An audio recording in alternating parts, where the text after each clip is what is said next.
kasari! Welcome back to my YouTube channel. So for today's video, isang mainit na araw po pala sa ating lahat. So for today's video mga kasari, mag-share ako sa inyo ng diskarte para malaki po yung kitain natin. Lalong-lalo na ngayong summer season sa ating mga tindahan.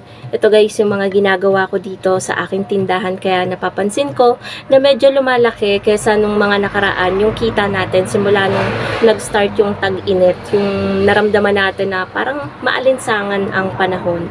Ganon. So, eto guys, uunahin ko na ang diskarte ko na ginagawa ko dito sa tindahan.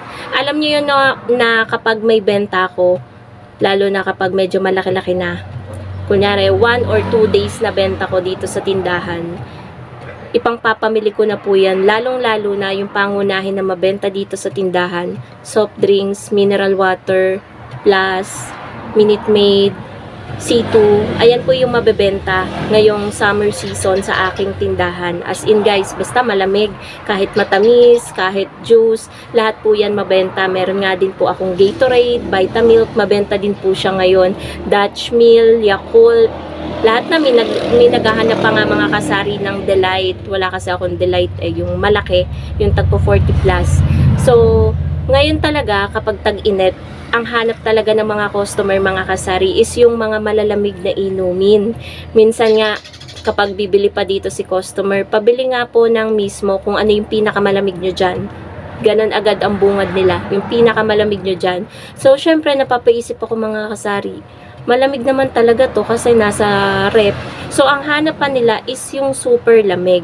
Kaya, ang diskarte ko mga kasari is naglalagay pa po ako sa freezer. Alam niyo yung talagang nagyayelo na yung pinaka-palibot nung ating mismo. Yun ang gustong-gusto ng customer. Kaya guys, bukod sa may lagay tayo sa baba, naglalagay din ako ng tagdadalawang klase kapag luwag yung ating freezer. Kasi gusto talaga nila ng malamig. Alam niyo naman, ang masusunod ay customer. So, ayun mga kasari. Pagkatapos, isa pa rin na aking ginagawa, hindi po ako nagpapawala ng yelo. Ayan, isa din po yan sa nakapagpapalaki ng ating benta at kita, yung yelo, na napakalaking tulong po sa atin bilang isang tindera, hindi na lang po sa akin, pati sa mga kapwa ko tindera na talagang sineseryoso ang paggagawa ng yelo gaya ko. So ako guys ay araw-araw gumagawa ng 2 balde ng yelo, at talaga kailangan may reserba kasi ang bilis talaga mga kasari. Talagang minsan 1 oras pa lang yung yelo mo na na-produce sa magdamag at maghapon, ubos agad. Kaya guys, kailangan talaga na hindi mawala yung mga gawang yelo para kapag naubos na yung yelo natin sa freezer, is meron agad tayong mailalagay. So kapag ubos na yung gawa ko sa balde, ang ingay ni Basha guys. Wala naman, may tao lang. So, ayun nga po mga kasari, meron lang pong nag-cash out ng 300 pesos. Pabalik-balik yung lalaki kanina pa. Nagka-cash in, nagka-cash out. Pero okay lang naman. So, ayun, kapag naubos yung gawa nating yelo sa balde, hindi talaga ako guys mapakali. Gusto ko gumawa agad. Kasi sayang yung oras, 'di ba? So, imbis na kapag naubos yung gawa nating yelo, imbis na 'di ba, yung mga nagdadaang oras, imbis na tumitigas na, wala kang mailagay kasi nga wala kang gawang yelo. Tapos guys, kapag may benta na dito sa tindahan, lalo na kapag mga soft drinks, mineral water, ganyan, mga mismo, namimili agad, or kapag dumating si ahente, kumukuha talaga ako guys. Kasi alam ko na mabenta yan. Ngayong summer season, hindi talaga pwede na dumaan yung 1 week na hindi ka mag-o-order sa ahente ng soft drinks. Kasi nga, 1 week lang talaga yung itinatagal ng stocks natin. Itlog.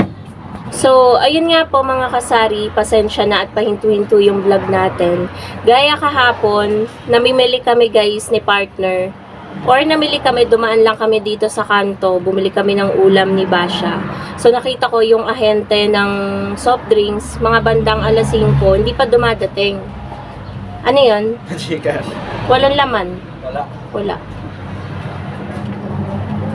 So hindi pa dumadating yung ahente natin. So nakita namin guys, paibaba.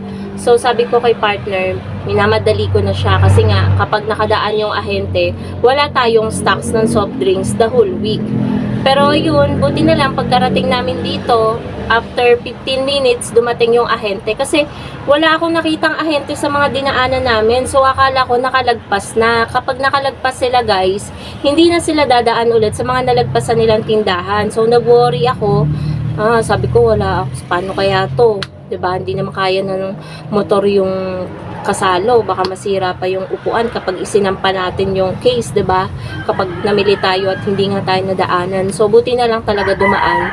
So worth 2,500 plus 2,400 Gcash ko pa nga yung payment natin kasi nga naubos, may nag-cash out pa. Pagka-uwi namin na pagka-uwi, pagtingin ko sa Gcash ko, merong nagpadala ng 28,200.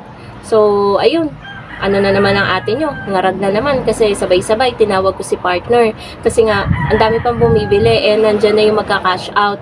So sabi ko asikasuhin niya bago nga dumating yon, may isa pang bumibili din dito sa side na to, tapos meron pang nagbibili pa ako dito sa kabila. So sobrang busy ko talaga mga kasari nitong summer season, kaya ang diskarte na ginagawa ko talaga is pamili ako ng pamili. Hindi ako nag-aantay guys ng ahente. So kung ano yung benta dyan, kahit maliit man o malaki, kung ano yun na yung ubos dito at alam kong mabenta yan, is talagang papamilihin talaga namin yan ni partner. Pag hindi nagpailaya kaming ganyan, namili kami sa James or Dali, kapag kailangan naman ng mga frozen or sigarilyo, talagang umaalis agad-agad kami. So nung isang araw, namili naman kami sa Langkaan. So, sa Langkaan ako nakabili ng mga Chester, Marlboro. Kasi guys, hindi ko na 'di ba pinapapunta dito ang PMFTC. Kasi nga 'di ba walang sa Genstar dito sa Manggahan, sa pinamimilihan namin lagi. Nag-away daw yung kaya walang nagbababa, yung magjowa na ahente sa PMFTC. Kaya walang nagdadala ng sigarilyo kahit alin pa man doon na pamilihan. So walang mga PMFTC cigarettes. So, sa Langkaan pa kami nakabili ng mga worth 6,000 plus. Yung napamili namin na sigarilyo. Buta meron kaming nahanapan doon at meron ding alam si partner. So, yan yung diskarte ko mga kasari. Para mapalaki ko yung income ng sari-sari store. Para lumaki yung kita natin ngayong summer season. Talagang sipag lang talaga yung kailangan natin. Tiyaga. Talagang lakas din, energy ng katawan, inom ng maraming water. Yan yung ginagawa ko guys. Kaya ayun, naro-rolling natin ng maayos yung pera ng tindahan, yung benta sa araw-araw. So araw-araw akong may delivery, halos araw-araw kami namimili talaga ni partner. Kapag may pera na dyan, kahit 1,000 pa man yan guys na benta, 1,000 pa lang, yayakagin ko agad si partner kasi sobrang lapit lang ng pamilihan dito mga kasari. Ito yung barangay namin, yung sumunod na barangay dun na. Talagang konting lang, mga wala pang 5 minutes nandun na kami. Kaya napakabilis lang talagang mamili kung ano yung ubos dito na hindi ko na kailangan mag-antay ng ahente tapos 2 to 3 days pa bago ma-deliver. Talagang yun yung diskarte ko mga kasari ngayon summer season sa tindahan. So yun lamang po mga kasari ang ating vlog for today. Kakaingay na yung mga alaga ko. Sana guys ay nagustuhan nyo yung vlog natin. At sa mga basher dyan, kung ayaw nyo panoorin yung vlog ko, huwag kayong mag-aksaya ng oras. Keep nyo yung aking channel. Huwag nyo nang panoorin. So, ito ay welcome lang yung vlog ko sa mga sumusuporta sa akin at sa gustong magkaroon ng idea about sari-sari store, mga tips and advice. So, yun lamang po mga kasari. Thank you so much for watching and happy selling po sa inyong lahat. Inom ng maraming water. Bye!